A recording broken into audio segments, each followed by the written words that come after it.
one? Or did they put a movie on by this? They got Netflix on going right now? For the Celtics fans that are still out there, I mean, we still have a show tonight. Did you just say we're good? We're the opposite of good. We are the opposite of good. This is bad. This is very, very bad.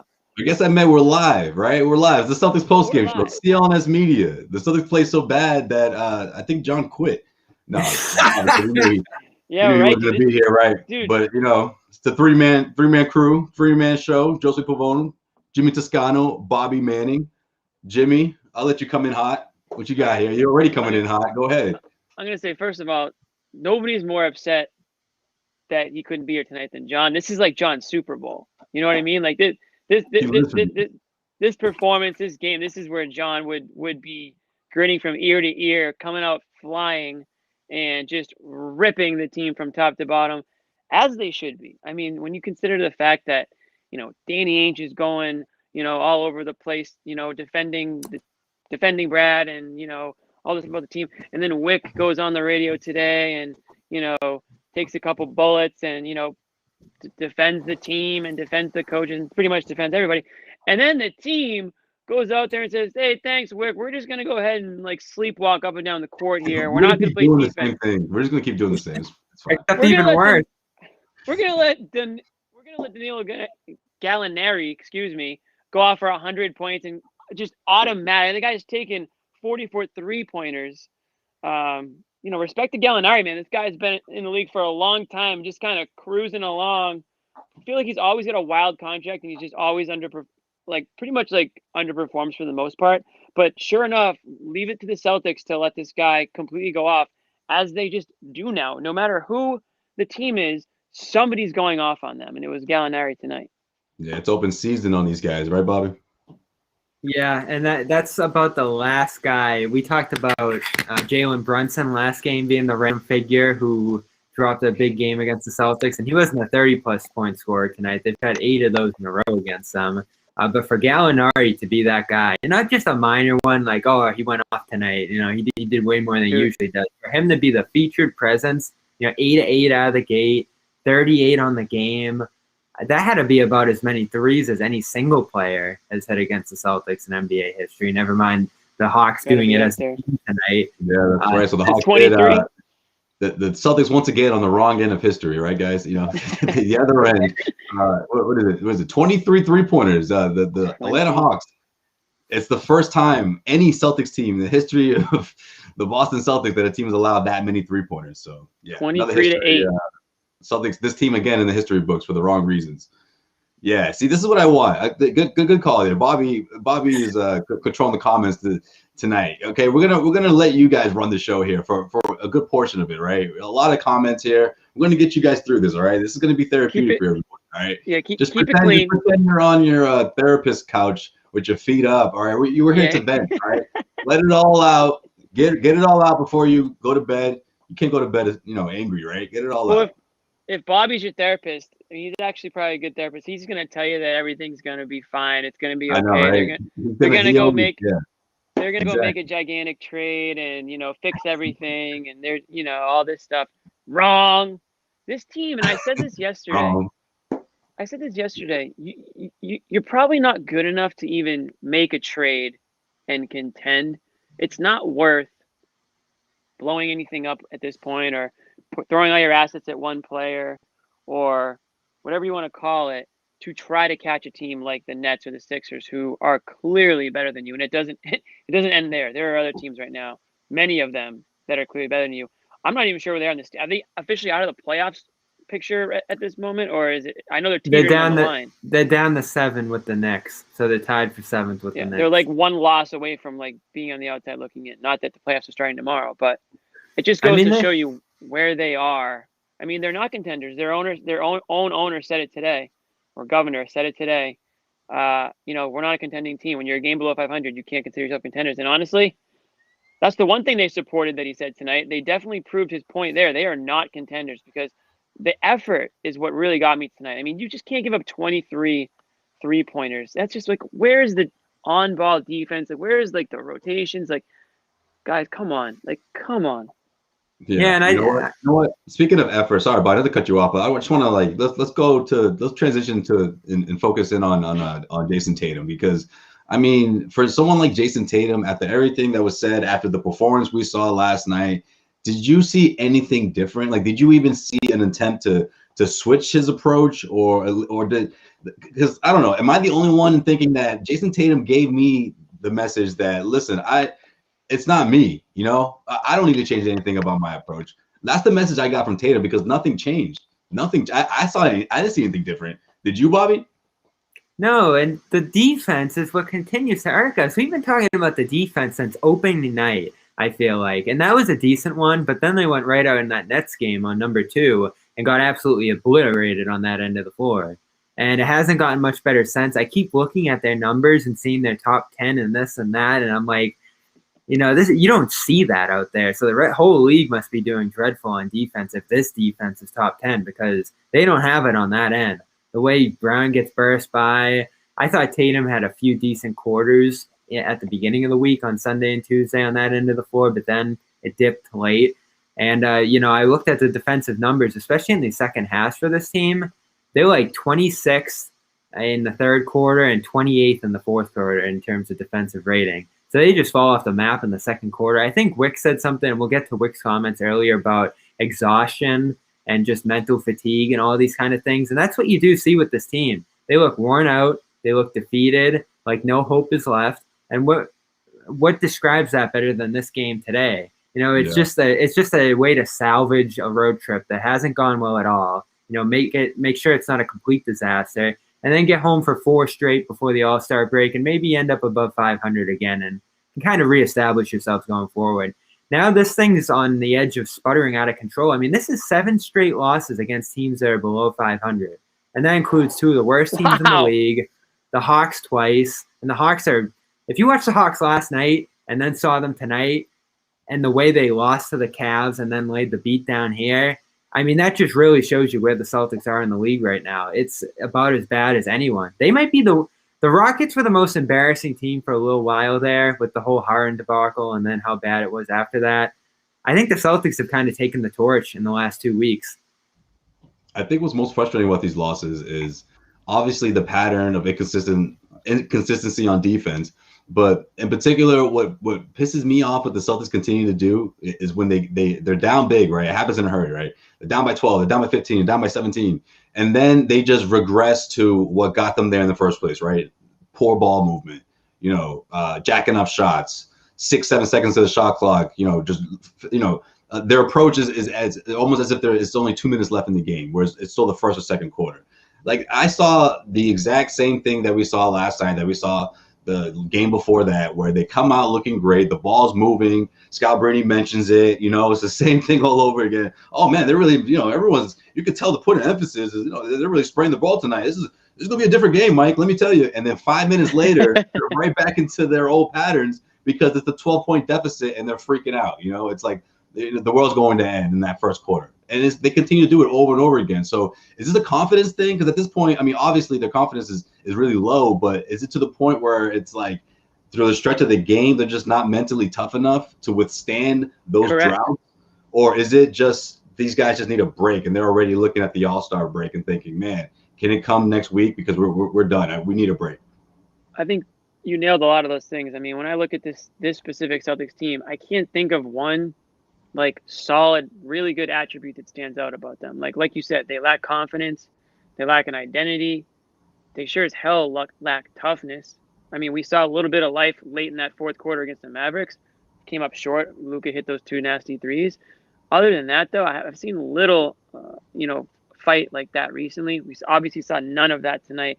This was a scheduled loss for them. I mean, they came into this game thinking L, and it was just an L. And you know what? At this point, Jimmy, the schedule is a scheduled loss. Like the whole thing, the whole schedule. Like, Bobby, how about Brad before this one, right? When they're talking about the new schedule, he's just like, what do you? I don't know who asked it, but what do you think about the second half of the schedule came out? And he's just like, we play every other day, like whoever we play against, it doesn't even matter, okay? It's an L. It doesn't matter anymore. It's just I got Trae Young to deal with again. Like, I don't care about who we're playing in 2 weeks. Like, I need to win. This team needs to win now, and We can't stop Trey. We can't stop, Zion. You name it. Any of the opposing team's best player had a field day against us. And that's the thing about Brad. Like, we're going to talk about him quite a bit later, and he's been the talk of the show for 2 weeks now. And there's always that thing of, oh, I would do this if I was him. I would do that. I mean, he has done everything at this point. Bench the starters in the fourth tonight. Maybe he could have done that a little earlier. I probably would have done it for the whole second half the way this one had gone. Yeah, same. Agreed. Tatum still ended up with over 30 minutes in a That's the Doc thing to do, right? We talked about that last night about how he should punish his starters. That's what a Doc would have done. The second half. In a game like this, it was probably warranted. Yeah. So punish his starters. Like that's rewarding them. That's rewarding them in a game like this. You take them out at halftime. That's rewarding the starters. They should be embarrassed. They should have to play through a 30-point loss like this because they're the reason behind it. At the end of the day, they come out there and put a half-assed effort out there just so they can sit their ass on the bench in the second half and have their eyes on the All-Star game. Listen, they're important games here throughout the season. I know that we're very far away from the playoffs. Not saying that Celtics will be anywhere near it, but this is where you build who you are. This is where you build good habits and you work off what the limited practices you have. You work off those. Didn't this team just practice prior to the Mavericks game? Didn't they? Yeah. So a lot of freaking good that did, right? I mean, geez, whatever they worked on, work on it harder because damn thing that they could have taken from practice tonight in Atlanta. And Atlanta's coming off a game too. Atlanta's coming off a tough loss. They lost at the buzzer. So don't give me any of this, oh, they're tired. I mean, everyone's playing a similar amount of similar schedules here. All the games are packed together. Everyone's traveling all over the place. These guys are young. I mean, that should be less of an excuse to be tired, right? This is supposed to be young legs. You have like 3 old guys on this entire team. So Josue, I want to throw this at you too. Like, where did this go wrong? I remember a couple weeks ago, we were talking about the Lakers game and we were freaking out about Smart's injury, but we weren't really all that bummed about that loss. Like, they had been competing to that point. They were kind of stuck a little bit above 500, but you thought they might figure it out. Then it just went somewhere along the last 2 or 3 weeks to complete dumpster fire mode. And it is like game after game, it just keeps getting closer and closer to a disaster here. But it really wasn't all that bad. And I keep mentioning the 8-3 start, and then it slipped a little bit from there. And then it just kept sliding even more. Like, what was the impetus of this? I guess it goes back to that Smart injury because that was kind of the turning point. Yeah, I think that was the turning point. But believe it or not, I feel like it was after that terrific offensive showing, right? The 23-pointers at home against the Toronto Raptors. The Toronto Raptors came out strong. The Celtics you saw the consistency for 48 minutes. And it wasn't just on defense, but we saw it. We saw probably their best game on both ends, right? For them to put it all together like that, maybe it was fool's gold for them. Maybe they thought that was a turning point and they could just ease into it because I think the next game was the matinee against the Knicks and they mopped the floor with the Celtics, right? Remember that? Yeah. And Kemba, was trying to ease back. Smart goes down. So I guess it was a combination of the things that a lot of teams in the NBA are dealing with, to be honest with you. I mean, yeah, to a certain extent, Kemba Walker is different compared to other teams. But whether we're talking about schedules, whether we're talking about players not being able to, not active because of COVID protocols, I mean, these are all the same curveballs that all the other teams have dealt with. And sure, there are other teams like the Miami Heat and, other teams that are, that they're not destined to fail based on their record, but it's a little different with the Celtics because the way they're going about this, like they're losing against teams that they shouldn't be losing against, or at least they shouldn't be doing it throughout this stretch, right? This was supposed to be the quote unquote easy stretch, right? It was supposed to be the chance for the Celtics to catch up on wins before the All-Star break and see where they stand. And all of a sudden they're like way outside of top 5 and we don't even know where they're going to land. Top 5. Top 5. That would be great for them right now, right? They need a 2-game bottom 5. They need a 2-game winning streak to get into top 5 again, right? It's like that's when's the last time we saw a 2-gamer, right, from this team? Listen, this not the January. January, right? January. Last year, almost probably mid-January, something like that. Right. I mean, again, to me, I always look for, what's the attitude look like on the team? What are how are the players acting, their mannerisms, their body language out there? And I just see a bunch of flat players with no life in them. I don't know if it's just the grind of the season or what. But again, I said this yesterday. Fans and media and everyone else can say, you know, fire Brad, fire Brad. That's not going to have any effect really on what Wyc or Danny Ainge decide to do with Brad. The only players who have that effect starts with Jayson Tatum and Jaylen Brown.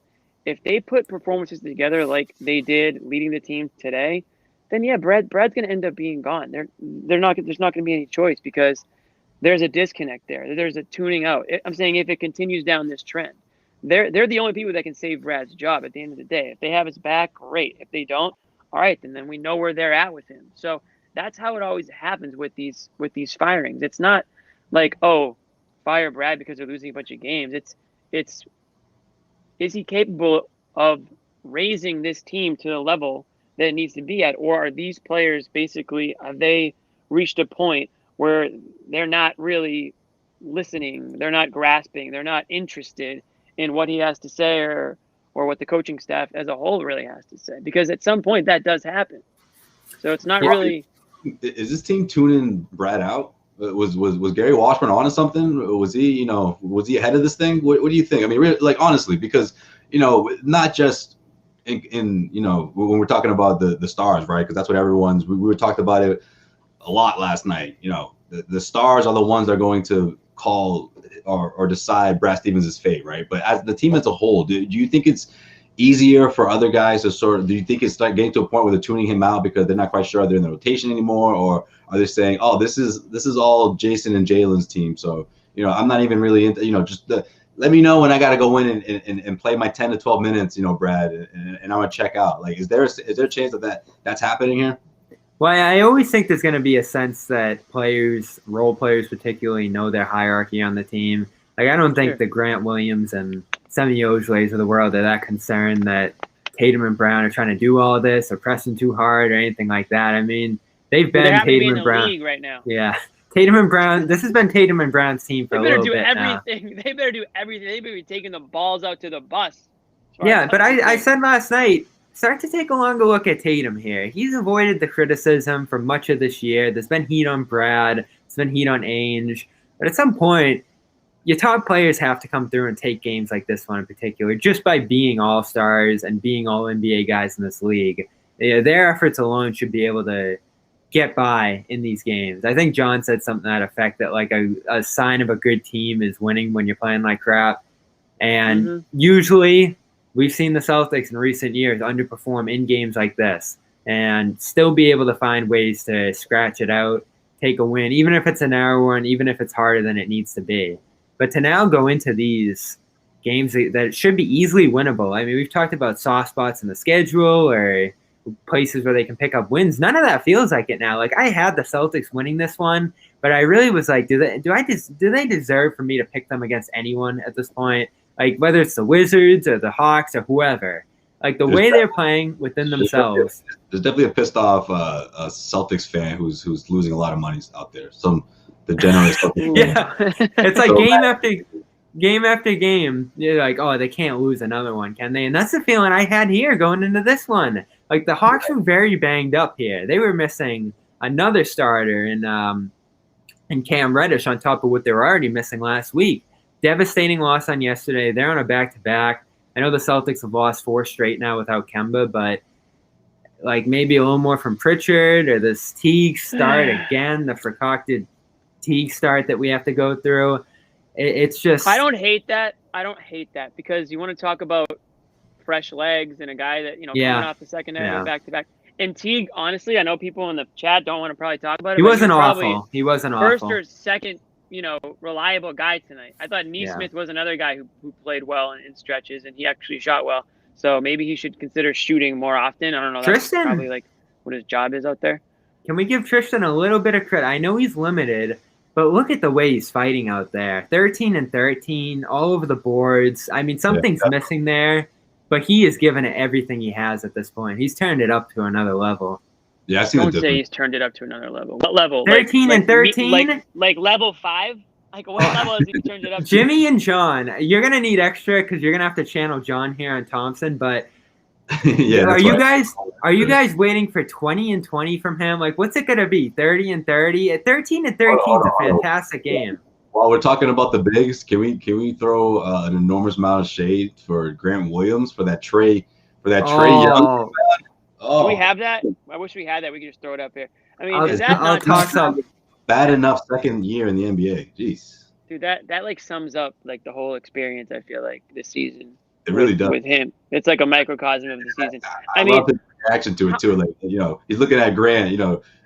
Trae's just like, I had to, man. It was too easy.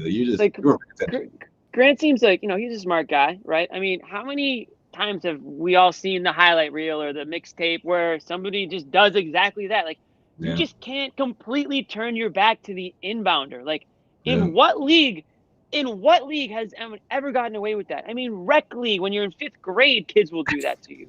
Like, how do you do that? It's not like, come on, Grant. Like, and help us help you, man. We don't want to have to talk about Rondo team. That's a Rondo team. Rondo probably was like, Rondo probably put that in the playbook before the game. Oh, Rondo has like Rondo school for all the guards. They have to sit with Rondo for about Trae Young is learning a lot, I'm sure, this season. Oh yeah, Trae Young has his notebook going. Like, are you kidding me? That's the relationship that I think out of everyone, Trae's gonna benefit the most out of that. Whether it's 1 year or 2 years, however long he's there, he's gonna milk that for what it's worth. Because he's already got the shot. He doesn't need Rondo, thankfully, for the shot. He just needs Rondo for the smarts. Exactly. He needs the smarts, the tricks, the ins and outs. That Rondo stuff. Keeping it with the bigs. Bobby wants to come in, Thompson. Fine, I'll let you get your Thompson talking because John's not here and you'll never get it in otherwise. So that's fine. But our guy Rob, another game, another 14 minutes. Oh, here we go. Honestly, I'm not even mad. I can't even get mad about it anymore because I'm gonna get sick. My doctor said you just can't keep getting mad about the same thing over and over again. So I'm gonna take his advice because it just is what it is at this point, I guess. I mean, I don't know what it would take. You want to talk about, Jimmy, what's it going to take for you and John to be happy with Thompson? What's it going to take? Where am I? Oh, okay. doing a little something. I was about to. Is this okay? Let's watch this. There it is. Okay. We're doing the what's the thing that Kenny Smith does? Did we get that? Yeah. The little what do we call that, Josue? Off the back on the inbounds. I don't even know, man. I guess. Literally, that's what it's called. I guess. Play it one more time. It doesn't happen enough for there to be a name. Should be called. Let's run it back. We call it the G-Dub. We call it the G-Dub now. I didn't realize how bad it was until the replay. It happened so fast. Oh my God! I mean, what are you looking at, buddy? Like by the time he realized what happened, Trae was running back the other way. It's like you're not even covering anybody. You're just standing out in the abyss. Why is his back to the inbounder? No, he turned as if someone tapped his shoulder. He's just like, "Oh, what's up, man?" Like he just turned around, like, "What's up?" I mean, no one's even looking at Young. How do you know where the ball is going or what's going on? But if you're not looking at the inbounder, that's the job of covering the inbounder. Literally, not one player right now is looking at the inbounder on the Celtics. I mean, nope. Okay. Oh, good. this defense is. This is more shade than I thought we'd seen enough. That was great. A lot of shit. All right. This defense is another level of embarrassing. How are they 7th in the league? I mean, what are the other teams doing? Because I don't know. Every once in a while, we should do that. We should do like our own little like Shackton almost. Oh man. Are they 7th in the league? They're not. Don't let the numbers fool you. You just trust your eyes. That's all you got to do sometimes. People in these numbers, they get too caught up in them. Just you see it. You see the issues out there, right? No. So that's why I see Rob Williams making an impact when he's out there. And I say, why is he only getting like 12, 14 minutes a game? What's it going to take? Never mind what's it going to take for me to be impressed with Thompson. What's it going to take for Brad to give Rob more minutes? What's it going to take? All right, so I don't want to do this whole thing again because we did it yesterday. He's on a minute restriction, Jimmy, right? He's on a minute restriction. I don't want to do it either. I don't want to do it. I just want to bring up the fact that it's just another game, another 14 minutes, and we'll move on from it. You could have don't say when you lose by 20 or 25 or 30. Unless the conspiracy is continuing, Jimmy, and he's now matching the number game after game so he can cover up from his past mistakes of not playing Rob. I mean, come on, he's going obviously down on a with minutes this one. restriction. I respect it. He's going down with this one. He's gonna make sure. He would have gone full run in that fourth quarter if he was able to go. I had talked to someone who said there were a few moments like where he looked like he was laboring on in yesterday's game in particular. I didn't get to go back and look for those, but see, now it's in people's heads now. Brad planted that. Bullshit. This is Brad's final conspiracy on his way out. Yeah. Oh man. Kidding. Anyway. What else you guys want to anything off? Right, anything? I was gonna say anything more off this game because that's kind of it for me. No, yeah, that's exactly what. See, we're on the same page here. Yeah. Let's keep it. Just disappointing. I mean, we talk about rock bottom. Is this the new rock? Are we just gonna keep going lower and lower? Is this the new one now, and until the next game, or what? I'm not even sure, Jimmy, but I get the feeling that I don't see like a winning streak coming on here, right? Maybe they win one, they lose two, some sort of thing like that until the All-Star break. But either way, bigger picture. Let's talk about what happened this morning because while I was sipping my first coffee of the day, Mike Gorman was ripping this team a new one, man. Mike Gorman was swearing. He was acting like he did it, like he was on a boomer rage. We got boomer rage. No, the real one with these damn boomers. He dropped the BS. And then he said it again, because this is I was like, okay, he's mad. He's mad. Like that's angry Mike. And he's big mad. And it wasn't just about the Celtics. It was about the two All-Stars. What did you guys make of that? Calling them out, saying that pretty much they care more about their stats than they care about making the team better or making their teammates better, rather. What do you think, Bobo? It was fair. Again, I have said through all of this, everybody's warranted a criticism here. Now, I don't think any of these players and actors that we've criticized and blasted at certain times should be thrown out the door, fired, traded, these kind of things. But I, in particular, have eyed Tatum the last few games, and it feels like he is losing trust in the system, in their ability to win these games. I mean, 32 minutes tonight, 1 assist. That's the kind of thing we're talking about, and that's what Gorman was talking about in particular, the assist numbers, the assist rate of this team, the ball movement, the percentage of makes that are coming off assists. I think it was about 40 to 19 tonight in the end, maybe a couple more because the bench hit a bunch of shots down the stretch, and that honestly probably pumped up their assist numbers as a team, the way that bench played the final 12 minutes. So I don't see the ball movement out of those two. It feels like they're stopping the ball more than ever. I give Brown credit because there's at least downhill action, transition.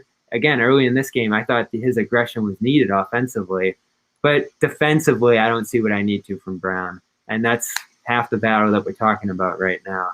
So those two in particular definitely have not set a good standard for this team. But I also think the weight that's been put on them has been particularly unfair with this condensed schedule, with some of the ailments that Brown's gone through. I know Wyc mentioned the COVID situation with Tatum that he's had to go through at this point.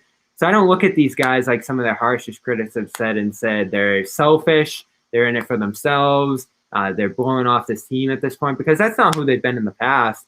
I think they're both just going through the first crisis of their careers, frankly, when we look back on it. I mean, 2019 was bad, but there were never any crisis moments until the playoff ending there.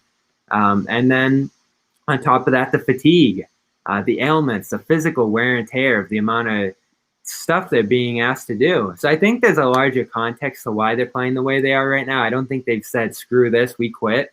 But it's not good. The results are all the same in the end. Yeah, I appreciated what Gorman said. I thought there was a lot of truth to it. From him, the voice was powerful. From him of all people. I mean, geez, but. And he's seen a lot of Celtics basketball. He's seen a lot of good teams and a lot of bad teams. And I think he has a good finger on the pulse of, the sort of bones of a team. He doesn't just come out and shoot from the hip. I think he forms a lot of, educated opinions, and he probably talks to people and just has a good idea of, where this team is at. And a lot of the stuff he said was true. I mean, yeah, one-on-one, these guys are two of the more talented players. Statistically speaking, you can make they're all-stars. Listen, we talked about a few games ago. We saw a situation where both of them weren't going to make the team, which of course they did. But a guy like Trae Young was snubbed, right? I mean, a guy like Sabonis, who they're going to see Friday, was snubbed. They made the all-star team, but they're going up against players who are actually playing like all-stars and playing like they want to win, not playing just to fill up the stat sheet. And by the way, these guys aren't really necessarily filling up the stat sheet. I mean, they're trying, but the way that they're playing that they're playing right now is horrible. But on the other end, it kind of goes back to, okay, well, who are they playing with out there?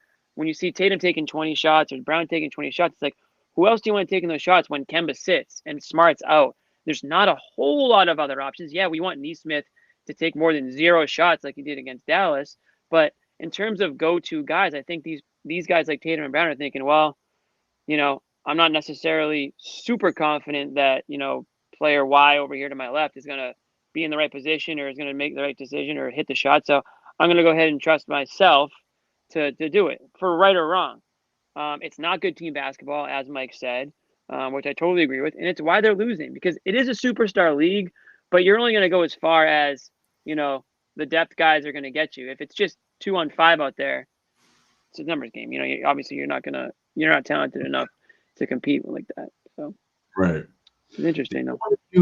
All right, maybe it's a little too early for this, but it's already there for me. Either one of you starting to think that maybe these two are just having a tough time playing with each other on the same court? Like, I don't know. I think when Kemba's not there, it makes things difficult in the sense that they don't have someone to sort of play off of and open opportunities off the ball, and obviously another scoring threat, another perimeter threat, another player that teams have to go out and defend, and obviously going to make things easier for two scorers like Jaylen and Jayson. But I don't know, man. I mean, like between Jaylen's post-game comments and Jayson's body language, there's some sort of disconnect. And I'm thinking these two need to just have a sit down, hash it out, and really just on some like grown man shit. You know what I mean? Like, just like, listen, we're going to do this, we're going to do that, and reel the team in and just really dig into these guys. But can you either one of you even envision either one of them doing something like that? It's just not their personality, right? It's just not who they are. So what are we talking about here then? Someone has to do that. And if it's not them, they have to be at least someone that initiates it or is part of that process, because you're the two best players on the team. The team is struggling, under 500.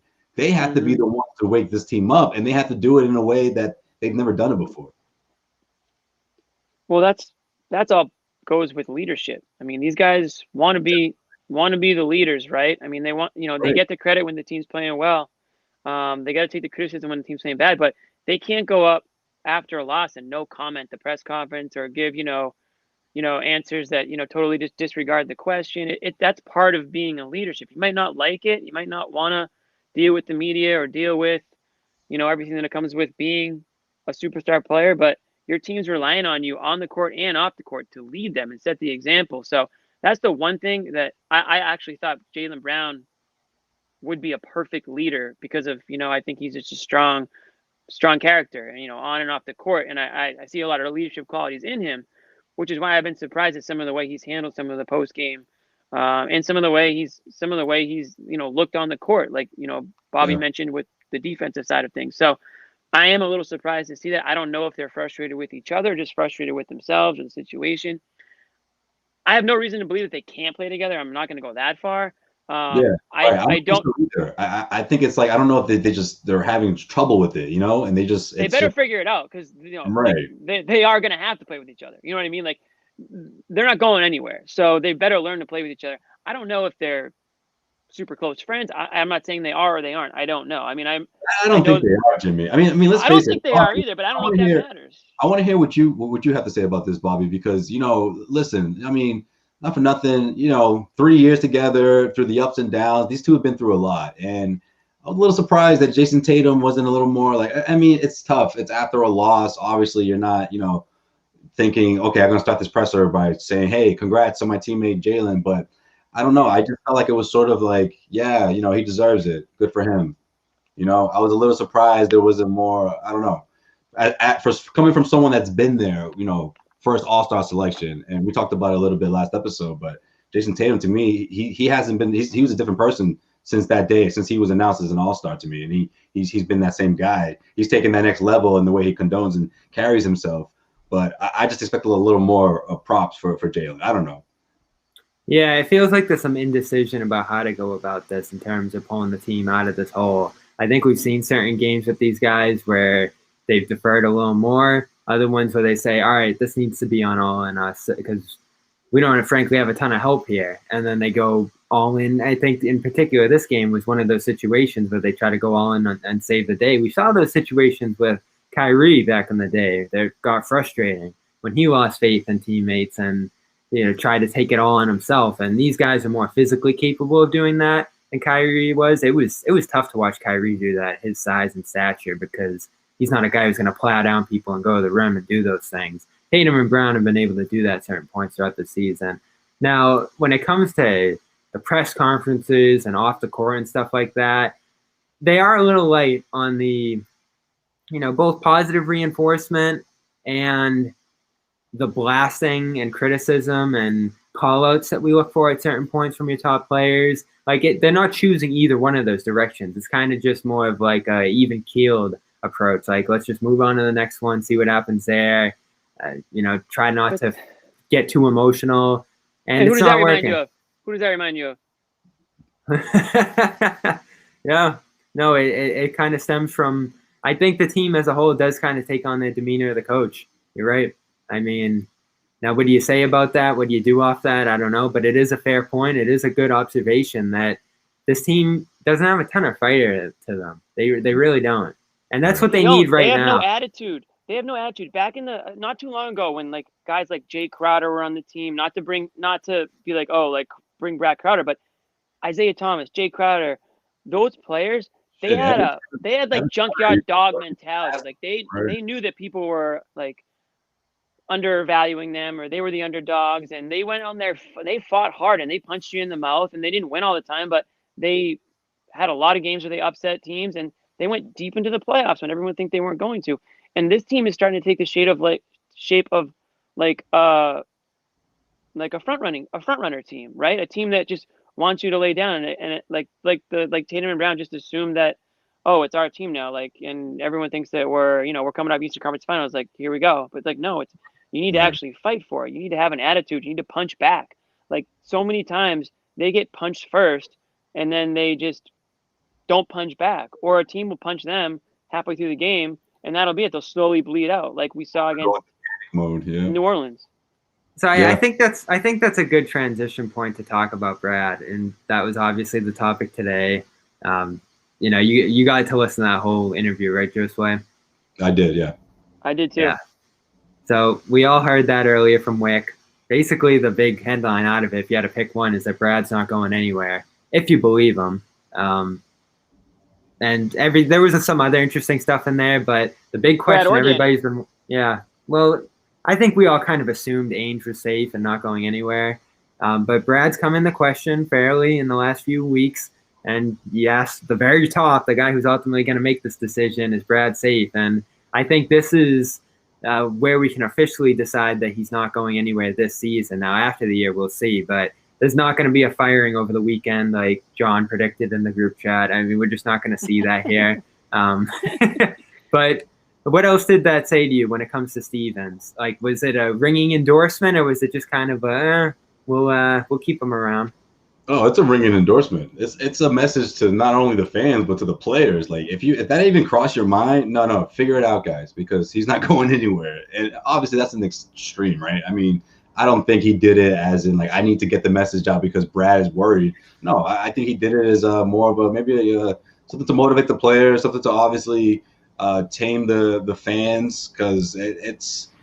Have either one of you remembered where it's reached this point that the fan base was calling for Brad to be fired? I mean, we saw a little bit of it last year after the playoffs, after they were bounced out of the Eastern Conference Finals, but not to this extent.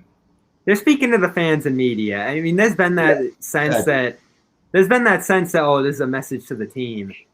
I kind of laugh when John brought up the Ainge comments a few weeks ago in the Herald and Globe, as if these guys are reading the Herald and Globe or listening to 98.5, no less. This is to the fans. This is to the media at large here. People like us, sending a message to the wider audience here, followers of this team, that Stevens isn't going anywhere, despite the heat, despite the calls for it. And I think that's the right move. Now, you're right, Jimmy. Criticism is due. I've always said that. The fire, I think, could come from a different place. a veteran coming in here, an assistant possibly added. You know what the Hawks did this year that hasn't had a huge impact on them, but has moved their defense a little bit, is bringing in Nate McMillan as an assistant. And their coach, Lloyd Pierce, has been criticized. I actually said he might be the next to go of all the coaches here in the NBA if this spiral continues in Atlanta and they don't get the playoff picture, because McMillan's behind him. And so that's the kind of thing I would look at with the Celtics, and that's another thing you can't really do mid-year. But maybe before this season, I've said, let's bring in a different kind of voice, a different personality here, or at least someone to just complement Brad and bring a different style of leadership in there. I know they kind of try to do that with Evan Turner. We really haven't even heard from Evan Turner all year, have we? Like, that was just kind of like a training camp spectacle, and then like it's faded away and hasn't had too much of an impact. Yeah, I'm not sure exactly what his role is. I'm sure he's involved to some capacity, but to the point where he's affecting, player mentality out there, I'm not sure. Listen, I love the idea of bringing in, former player assistant coaches who work with a certain group of players. I mean, I've been saying that. I said that they should do that for Rob specifically. I was like, get somebody like KG, and I always use that name, but KG, I highly doubt is interested in, doing that right now in his life. But a player that has been there, done that, competitor that can, take a player or two under his wing, like basically like what Rondo's doing for Trae Young right now, except Rondo's still good enough to play. Like, you kind of need some players like that to give some guidance and some leadership that a coach, as smart as he is and as great of a guy as he is, might not be able to get through to a player because maybe he can't relate on every level, right? I mean, let's be honest. Brad Stevens is a great basketball mind, but he I'm sure that there are things that he doesn't comprehend that a player might be able to, understand more, right? From player to player, NBA player to NBA player. Not a knock on Brad, it's just the way it is. But I just think that there are things like that you could point to. So, yeah, I mean, I agree with you on that point, for sure. Josue, Ryan Bernardoni said this, and I always respect his opinion, but I disagree with him occasionally, and this is one where I disagreed with him, where he said, and we went over this a little bit in the group chat, is Stevens really an elite coach? And he's had the slip-ups over the last few years, the East Finals last year, 2019 certainly, and now there's a major slip on his part. But you earn your reputation. You pile up accomplishments over 8 years. TNT showed the graphic the other day. He's like the 5th highest tenured coach in the league. And that's not because Ainge has been sitting around or unwilling to make a move on him, or he's just had this, unearned seniority here that hasn't been challenged just because of complacency.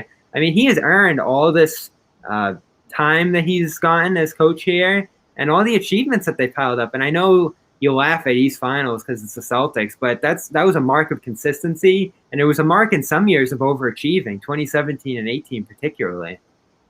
Yeah, no question. And when you look at his personnel, but you can't rest on your laurels, boys. Well, we talked about it last. Yeah, but you don't get fired for 1 year. I guess you can say 2 years if you loop this in with 19 compared to the bigger picture. It's the combination of the personnel, like so many different personalities, and the results were almost identical, right, throughout those years, throughout that span. And yeah, of course, 2017, you can say to a certain extent they overachieved, but to be the last team standing before, LeBron had to go ahead and go to the NBA Finals, that everyone knew that was going to be the next step, but to be in his way that many times, I think speaks volumes for the kind of coach that Brad is and for what he's able to do. I still think he's in the top tier. I don't think anyone or most people wouldn't refute that. I just think this whole, he's the next Popovich, I think, and that wasn't, a lot of people were feeling that way, that it was sort of just given to him and that it was a little too it was premature that he hadn't reached the NBA Finals yet. So I think it's a combination of people who went from, calling him the top 30 best coach in the NBA, who were saying, all right, maybe he's top 5, top 6. And some people are calling that light little fall. They're thinking it's way more, like he slipped all the way down the bottom. I don't think that's the case. Well, so listening to Wyc today, I wasn't surprised at all. I think I even said yesterday, Wyc's, when it comes to like loyalty, he's a pretty loyal owner, right? I mean, he sticks by, whether it's the front office, whether it's coaches. How hot did it get with Doc during those years? Because I wasn't covering them back then. Like, was it this level? Yes. Bobby, they had prior to the trades, they had the worst season like you could ever imagine. I mean, it was fire Doc every single day at the arena, on the airwaves. And Wyc Grousbeck literally said, I'm not, we're sticking with Doc. We believe in Doc. We love Doc, and we want him to continue to coach this team. If he's not going to fire Doc during that season, they had no idea that they were going to trade for Kevin Garnett and Ray Allen and flip it around like that. After Rondo went down, though, right, Jimmy? Like, up until that point, there were a few games above 500, but they weren't like this, right? Pierce was, pretty much done. Like, yeah, I know. Season. That's the thing, though, because Rondo was almost carrying those guys. So when Rondo went down, it was like, wow. But then, Pierce went into point guard Pierce for like a couple of weeks, and they were holding themselves up a bit. It seemed like they were going to be all right, and then they just the last 10, 15 games, they went complete 500. And they sucked. That was an awful year. I'm telling you. Yeah. So what's that tell us about now? Like, is there anything there? It just tells me that Wyc respects, he respects Brad way too much to fire him during the season, just like he respected Doc way too much to consider firing him. And Doc was at that point way less credentialed as a head coach. He was fired in Orlando, and there really wasn't other than him being a really great guy and players liked him. There wasn't a whole lot to hang your hat on. I think he had a good season or so prior. The 06-07 season? I thought you were talking about the last year of Pierce and Garnett. No, this was before. Yeah. 06-07. Yeah, dude, this was way worse. I mean, that was way worse. Yeah. Yeah, well, that's how bad it was. But like even then, like Wyc was like, I'm gonna stick by my guy. Like he's not getting fired, so of course he's gonna say that about Brad. I'm not surprised. Like, and I agree. Like, you don't fire a coach in this situation. You don't fire a coach. It has to be an extreme circumstance for you to fire a coach midseason. And this isn't that. And I don't even know if they'll consider it in the offseason because, like Wyc said, he knows that if Brad or Ainge went, they would be, an extremely hot commodity.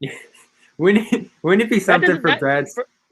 I'll say this, though. That's not a reason to keep a guy just because somebody else will take him. That's not a reason to. But he's making the point that, there's still a lot to like about having Ainge and Brad on your side. And he's not willing to put that in jeopardy right now. So we'll see. There's a lot of basketball to play. So, I mean, a lot of that can change. Well, Wyc and it's interesting because when they started their pursuit for their next head coach, Danny Ainge asked all the owners to list 3 head coaches, any head coaches that they would want to coach the Celtics. And every single owner had a Brad Stevens slot. Like, so I think that it just speaks volumes for obviously. I don't know if they would today, though. I think that speaks volumes. I know, right? I think that speaks volumes to how high they were before they hired him, and I don't think that's gone down between now and then, right? Like, if anything, it's gone up, or at least it stayed the same. Wait, who? How Brad. They feel about Brad? The owners. How who feels?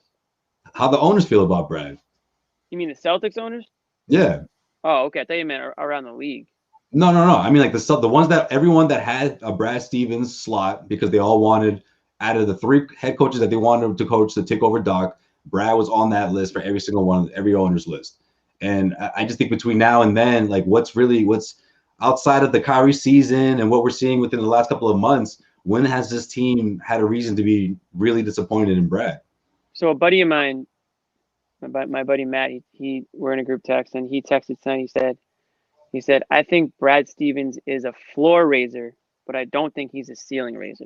And I was like, you know what? I kind of like that. Like that kind of makes a lot of sense to me. Like he can, like, yeah, like, and I was like, damn, my buddy Matt Keith, if he's watching, I don't know if he is, but it kind of makes sense to me because like we've seen Brad raise the floors up to a lot of overachieving Celtics teams. But when it comes to going from where you should be going or where you are to where you should be going, it almost seems like there is there's a limit, right? I mean, players are leaving, you know what I mean? Like stars are leaving. You've got some, what looks like, I'm not going to say disgruntled stars here because they're not that, but they're obviously something's up. So I don't know if there is a ceiling that we're trying to get past here that we just haven't been able to. That's a knock. I think if you're looking for one so far, I think that you could probably put on Brad if you're trying to. Yeah. I don't know. I mean, he's always gonna feel the weight of what happened in 2019 because he did deserve some criticism in that and wasn't able to help that team get to its potential. So that was a shortcoming. This team, and he said this before the season and has repeated it throughout, maybe to preemptively prepare people for what was going to happen here. So this was going to be a massive challenge. The roster, the season, the way it's set up, they're not the only team underperforming around. I've mentioned the Heat and the Raptors who have had to overcome some awful starts here. And this whole Kemba situation that they've had to gone through, which has not been easy by any means. I mean, there was a lot that they were going to have to trudge through here. This was almost the opposite in many ways of 19. Like, expectations were through the roof that year. This year, once Kemba went down, it was like, oh, Jesus, this team ain't going to make the playoffs. And I remember I said, if they make it through that Kemba stretch at 500, I'd be impressed. And they made it through above at that point, and then the integration point has been the tough part there.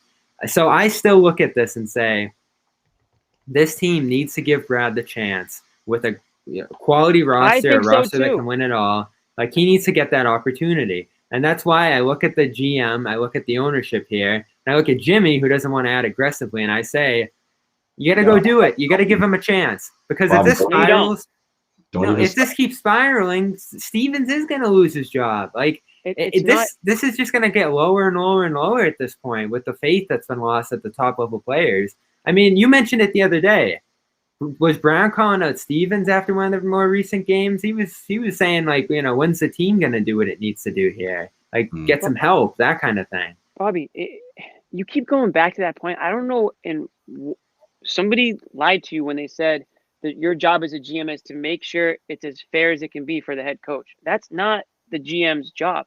The GM's job is to put the team in the best position to win, whether that's today, tomorrow, next day, or the next season. You're going to make the best decision. Well, those are kind of the same thing. Bill Belichick says it all the time. We do what we think is best for the team, not what's best for Brad Stevens. It might be unfair that Brad Stevens didn't get, a megastar at the trade deadline. But guess what? Join the crowd of every other NBA coach who won't get a player like that. He has the team that he has, and it's on him to coach them up. We can all agree that they're underperforming right now. So you have to put some blame on Brad.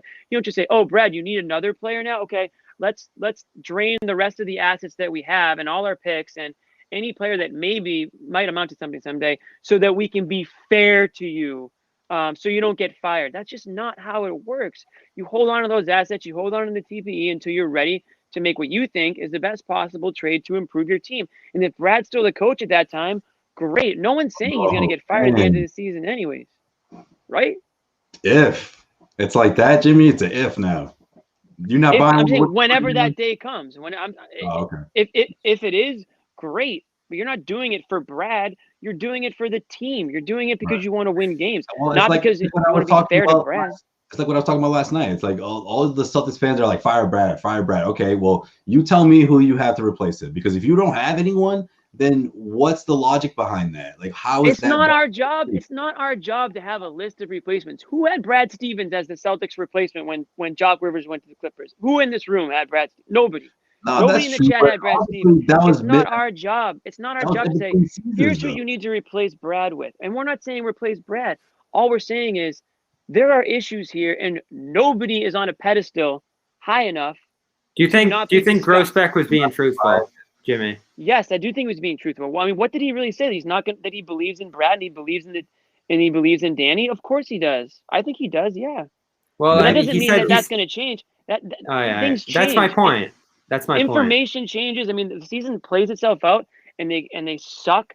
Then they have no choice but to make some changes. They might still stick with Brad. They might truly want to stick with Brad and stick with Ainge, and they'll have to make some serious player moves. Obviously, a change will have to come.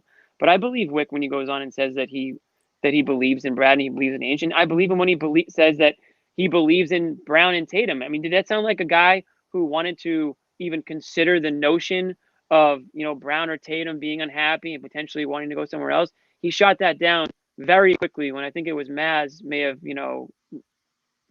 mentioned something along the lines. He was like, the ink is still wet on their contract, so yeah, he's not even considering a team that doesn't have Tatum and Brown. So yeah, I believe what he said. I mean, I don't think anything he said was like groundbreaking either. I think he went and he said a lot of what we probably expected him to say. The team's not a contender. He believes in the front office and the coaching staff, and he expects the players to play better. Whether or not they do, we'll find out, and then they'll make decisions from there. But did anything surprise you, Josue? No. In the interview, I had one thing. So this is loosely related to Jimmy's point, and actually backed up Jimmy's point that maybe they won't use that TPE this year in a significant way. They asked him about expectations for that TPE, and he started mentioning the hard cap and the restrictions that are on them. And the way he mentioned the hard cap was kind of deceptive. Like, there's not just this hard cap on them that like says they can't do anything here. You can send out some money and use that as a way to pick up someone for the full TPE here. Like, yes, you can't go over, I think the number is 20 million, but if you send out 8 million, you can get to 28 million. So that was kind of deceptive, but I think he essentially set up expectations for that TPE as maybe a piece of it is used now, but the brunt of it probably expect the off season, which to me goes back to that point that the help may not be coming here, and that worries me significantly. Like, because this is just going to keep sliding to me. Bobby. We could tell you want that. You want the big fish. Yeah, and I'm worried. Again, I don't know what you think could happen. I don't know what you think is possible, or why you're so dead set on like this push to the NBA Finals. Like, what about this team tells you that they're even one player away right now? No, so I think Bobby's waiting for an all-star Julius Randle to get traded to the Celtics. Right. It's like, I have not mentioned that name. This isn't a one-year window. This isn't a one-year window. Like, what? Yeah. Like what even basically said, like, these guys, the ink on these guys' contracts are still wet. If you're building a team around Brown and Tatum, why are you acting like this is a one-year window and they need to go all in this year? They don't. And if they do, they've totally handcuffed themselves to do anything of real value in the summer or going forward. If you have nothing left, congrats. You have no assets and no draft picks left. And you have these 4 contracts. You better hope that they can all work together and win a championship, because that's the only way that it'll make it worth it.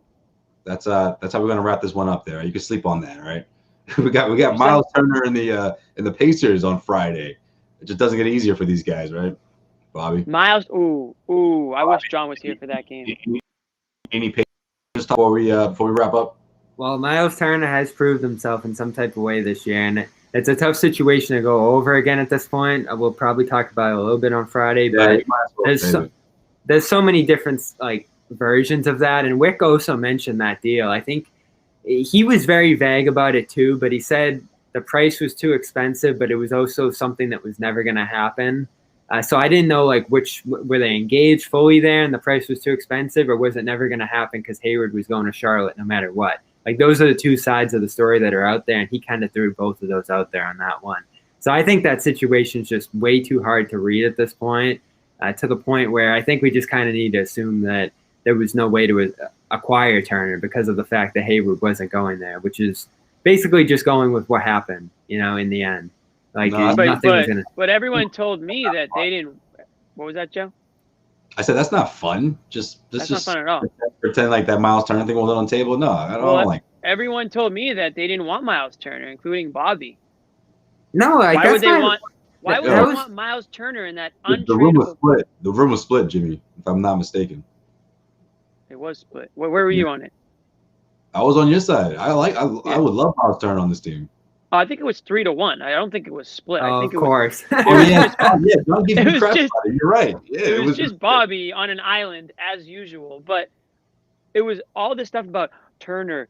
He's liability. He can't shoot. He has an untradeable contract. I heard that one 1,000,000 times. He has an untradeable contract. You know why? You want to know why he has an untradeable contract? Because if you're the Celtics, you probably can't trade for him. That's the only untradeable contract I want to hear when it comes to Miles Turner and the Boston Celtics right now. And if they had gotten him, and again, it may not have been an option, but if they had gotten him, I am willing to bet the Celtics are slightly better off than they are right now. Only other point, I know you want to wrap it, Josue, that I got out of that one. Apology cam on Friday.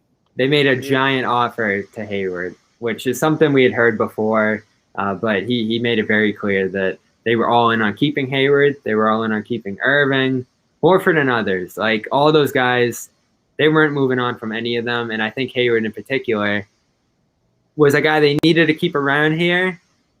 But they didn't see, I don't think from the stuff I've heard, they didn't go to that like 120 range there. So I If it was $100 million, I mean, I think you can consider that a giant offer. Like $100 million is a huge offer, but it wasn't an offer that would have retained Hayward. Right. You know. Right.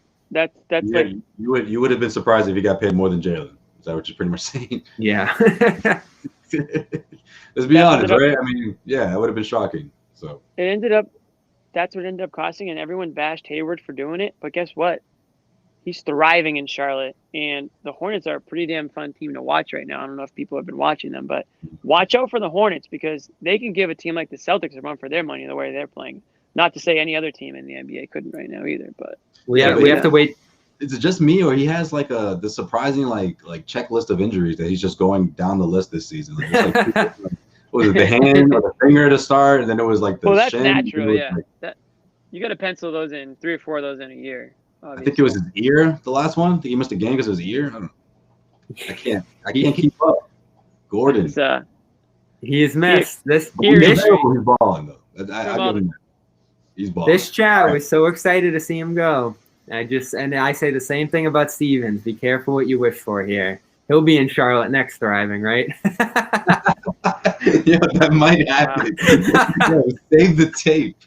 The 2022 or 2023-24 Hornets. One of those. I said one of those will be champs with all the former Celtics. They'll pick up Horford too to play center. I just pictured Jordan and Brad Stevens lighting a stogie together. Wow. It's gonna be like Brady and the Buccaneers. This night's gonna get weird. On that note, we're out of here, guys. We appreciate you staying out with us. We hope we made you feel a little bit better, compared to now. What was it, an hour ago or so when we first started? Maybe 4 games left till the break. Just I don't know through, if we can make survive. them feel too much better, but we're all suffering together. Maybe that's comfort. Misery loves company, right? Right, exactly. And you know what? There you go. For a game like this is really good numbers, guys. So we appreciate you guys staying with us, staying up with us. Of course, you already know CLNS Media, all your continuous coverage, Celtics coverage on YouTube at CLNS Media. Hey. Of course, on Twitter at CLNS, Celtics CLNS. Of course, nothing but up-to-date information, of course, on the Celtics. And Friday night, Bobby, I think we get Boomer Nick, if I'm not mistaken. Right? Boomer Rage in the building. Yeah, that's the hot rumor. This would have been a good night for him, but if it keeps on the same trajectory, Friday could be even worse. So it might actually end up looking like we saved him for the right one there. I don't know. I'm concerned for his health. I'm actually glad he missed this one. A guy like with that kind of rage. At the Garden, can we get Gino? Maybe. This team is so unpredictable. I wouldn't be shocked to turn around and beat the Pacers by 20 on Friday. This is the first time we've mentioned Gino on the show this year. What does that say? Yeah, exactly. Cue the music. Cue the keys. Maragal Medical. We want to give them a shout out before we get out of here. Josue, you're a little more up on them than I am, but Maragal Medical for our listeners, we appreciate you, of course, and we already know we're trying to take care of you. All right, chronic pain, you want to get it taken care of. You want to get what Kemba Walker was helped him. Go out there and be healthy. Don't have to talk about the stats, but he's out there. He's healthy. He's free, and you could be in a similar path with a free consult. Of course, there's the phone number there. Check out the website or call either one. You can do it virtual, or you can go in there masked up, and whichever you feel most comfortable. And tell them Cedric Maxwell sent you. Tell them Cedric sent you. Tell them Max sent you, of course. And check out a new episode of Cedric Maxwell podcast as well, and of course all the other great podcasts we have, NBA Celtics podcasts that we have on CLNS Media, guys. It's going to do it for us. I am Joseph Pavone, for Bobby Manning, Jimmy Toscano. We'll see you guys next time. We'll see what Celtics team shows up, I guess, next time, right? Ooh, I can't see if anybody shows up. Let's just see if they actually show up. And what the narrative is going to be, because I have no idea at this point. Friday is too far away from now, so we'll have to wait.